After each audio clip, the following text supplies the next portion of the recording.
আমরা কীভাবে স্ট্রবেরি গাছ থেকে চারা করব এবং কীভাবে কী করব সেই ভিডিওটা ইনশাল্লাহ দেখাইতেছি। এই যে দেখেন আমাদের এই যে শিকড়গুলো দেখেন আপনারা, এই যে একটা পাতা শুকিয়ে গেছে সেটা আমি ছিঁড়ে ফেলতেছি।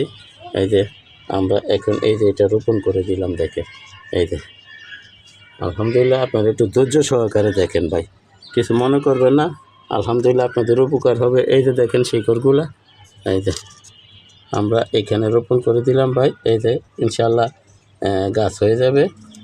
1 সপ্তাহ পর আবার আপনাদেরকে ইনশাল্লাহ আবার ভিডিও দেব। আপনারা একটু ধৈর্য সহকারে আমার ভিডিওটা দেখেন। আপনারা একটু দেখেন, এই যে আমরা ঠিক এইভাবে এই যে গুঁজে দিলাম। আর এইখানে একটা আছে, এটা আপনার জায়গা কম, এটা দূরত্বটা একটু কম, তারপরেও আমরা দেখি কোথাও দেওয়া যায় কি না, সেটা